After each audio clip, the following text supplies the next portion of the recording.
నమస్తే అండి. నేను మీ షాడో శంకర్ని. ముందుగా ఒక విషయం, గ్రామ సర్పంచులు గ్రామ సర్పంచ్ల మీద వస్తున్న విమర్శలు చాలా వస్తున్నాయి. అది కరెక్ట్ కాదని అనిపిస్తుంది నాకు. ఎందుకంటే ఈ సర్పంచ్లకు చాలా మట్టుకు ఏంటంటే ఊళ్ళల్లో వాళ్ళకు సపోర్ట్ ఇయ్యరు. సరే, ఎలక్షన్లప్పుడు ఎన్ని మాట్లాడుకున్నా ఏమన్నా, గ్రామ పంచాయతీలో ఉన్న సర్పంచ్లకు మనం ఏ సర్పంచ్ ఏ పార్టీ విషయం కానీ ఏ పార్టీ కన్నా ఉన్న ఆ 5 ఏళ్ళు మనం సపోర్ట్ ఇచ్చినప్పుడే మన గ్రామం డెవలప్ అవుతుంది. ఇది ఒక విషయం మనం గమనించాలి ప్రజలారా. ఇప్పుడు ఏమైందంటే ఏదో కొత్త ఉత్సాహంతో మన సర్పంచ్లు గెలిచారు. పాపం వాళ్ళు ఇక్కడ కొంచెం డబ్బుతో అంతో చాలా మంది ఖర్చు చేసుకోరు. అసలు వాళ్ళకు సేవ చేయాలన్నా, లేకపోతే ఇంకా నేను రాజకీయంలో ఎదగాలన్నా, ఏదో ఒకటి అయితే ఏదో ఒక విధంగా అయితే వాళ్ళు వచ్చిన అవకాశాన్ని ఎందుకు వదులుకోవాలి, నేను కూడా ఒక సర్పంచ్గా నేను ఉండాలిగా, ఈ ఊరుకు ఒక మాజీ సర్పంచ్ ఉండాలిగా, నా తరతరాలు చెప్పుకుంటుంటుంది ఏదో ఏదో ఆశలు. కానీ ఇప్పుడు వాళ్ళ పరిస్థితి చాలా దీనంగా ఉందండి.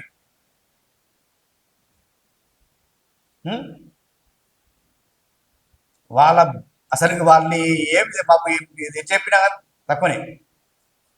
వాళ్ళ అవస్థలు చాలా ఘోరంగా ఉన్నాయి.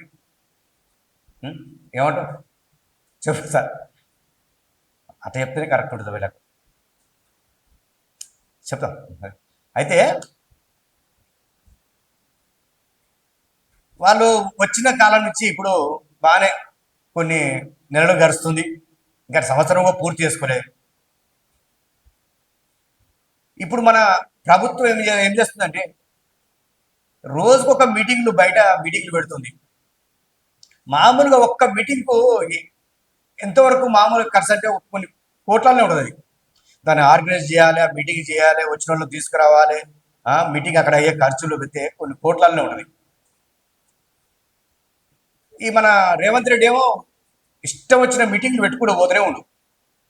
సరే, ఆయన పార్టీ పనితో పెడుతుండా లేదా మరి గవర్నమెంట్ మన ఫండ్ అంటే మన డబ్బులు ఏమైనా యూజ్ చేస్తున్నా తెలియదు, కానీ మీటింగ్లు పెట్టుకుంటూ పోతుంది. కానీ గ్రామాలలో సర్పంచ్ మాత్రం ఉత్సాహంగా లేరు. అది ఏ పార్టీ వాళ్ళని కావచ్చు. నేను గ్రామ సర్పంచ్ల గురించి మాడుతున్నా. ఎందుకంటే మనకు కొంచెం మందికి ఎట్లా వస్తుంది, ఎందుకంటే బాధ అవుతుంది.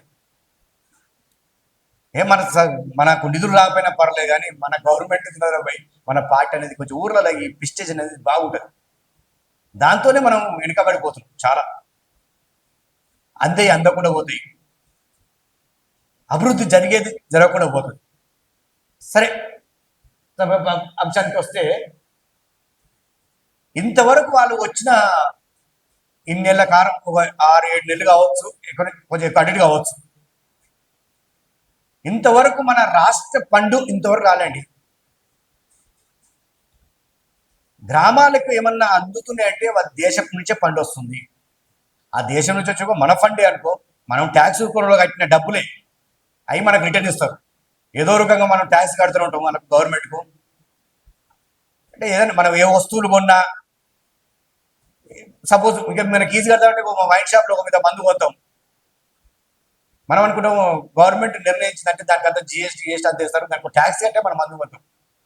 అందుకనే వైన్ షాప్లు ఇంత కలకలగల ఆడుతుంది, ఎందుకంటే దాని నుంచి వచ్చే ఇన్కమ్ గవర్నమెంట్కి ఎక్కువ ఉంటుంది కాబట్టి చేస్తాం. అట్లా అట్లా చాలా ఉంటాయండి. మన ట్యాక్స్ ప్రతి ఒక్కటి మన ట్యాక్స్ కట్టే ఉంటుంది. అందుకని అది మన ఫండే, మనం నిర్మించుకున్న ఫండే, మన గవర్నమెంట్, మన ప్రజాస్వామ్యంలో మనం ఎన్నుకున్న నాయకులు ఉంటుంది కాబట్టి అంతా మనది. అయితే దేశం నుంచే ఫండ్ వస్తుంది. ఇంతవరకు ఏ సర్పంచ్కి రాష్ట్రం నుంచి ఫండ్ రాలేదు. ఏమైందన్నట్టు ఈ రాష్ట్ర ఫండ్ ఎక్కడ పోయింది, ఏమైపోయింది? మీటింగ్లు పెట్టి ప్రకటనలు మాత్రం జోరుగా చేస్తున్నాడు రేవంత్ రెడ్డి. మరి ఇవి ఎక్కడ పోయినాయి డబ్బులు? అందుకే ఊర్లో ఉన్న సర్పంచ్కి మీరు అందరు సపోర్ట్ చేయాలనేది. ఎందుకంటే ఈ రాష్ట్రం నుంచి వచ్చే ఫండ్ వస్తలేదు కాబట్టి అందరూ ఐకమత్యంగా ఉండి దీన్ని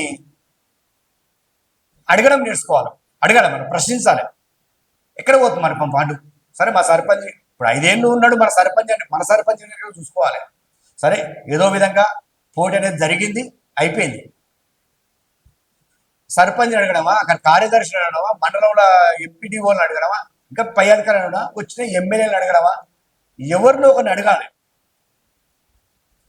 ఇక చాలా మంది ఏం చేస్తారు, ఇక ఆయన బీకిండు ఈయన బీకిండు అనేది పదాలతో నువ్వు వేసి ఊర్లకు కాలం గడుపుకోవడం కాకుండా, ఇలా మాట్లాడే వాళ్ళకు, ఇట్లా విమర్శించే వాళ్ళకు చెప్తున్నా, ముందుగా మీరు అడగడం నేర్చుకోండి.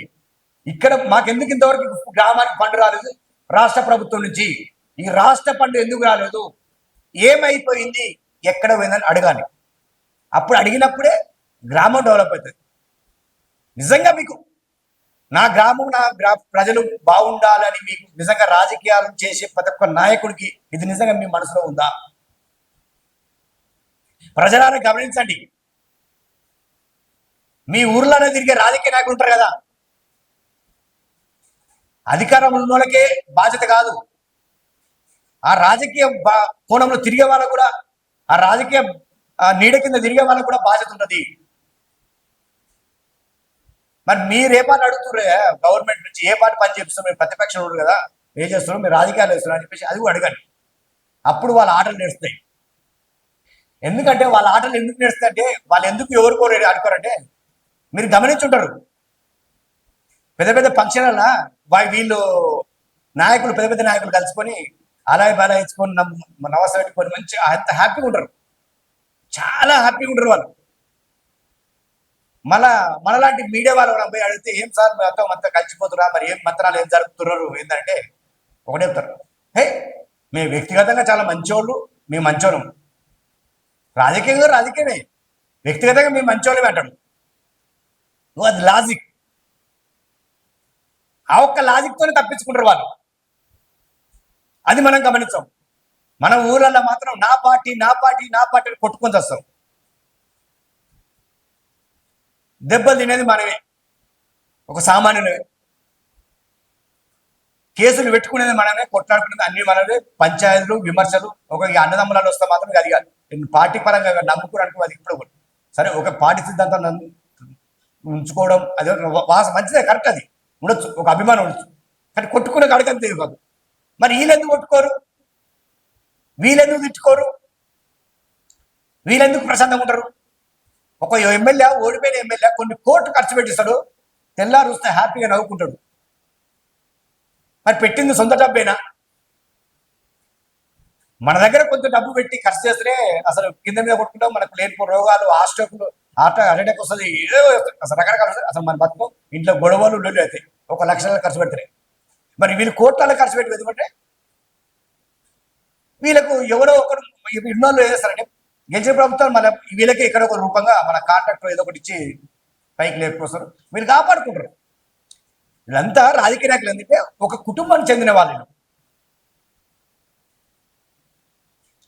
ఈ పార్టీలు వేరు కావచ్చు, కానీ రాజకీయం అనే కుటుంబంలో వీళ్ళు ఒక అన్నదమ్ములు లాంటి వాళ్ళు.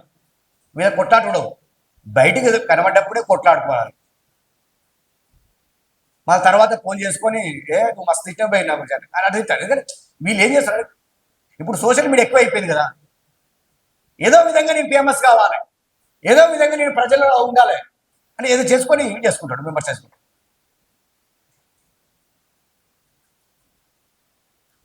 కులాల మధ్యలో చిచ్చు పెడతారు, మతాల మధ్యలో చిచ్చు పెడతారు, ఏవో పెడతారు, చిచ్చు పెడతారు. ఇన్ని పెట్టుకుంటూ పోతున్న ఊరు. కానీ ఈ స్వతంత్రం వచ్చి 75 సంవత్సరాలు దాటినా కానీ మనకు ఎందుకు మనం బాగుపడుతున్నాం?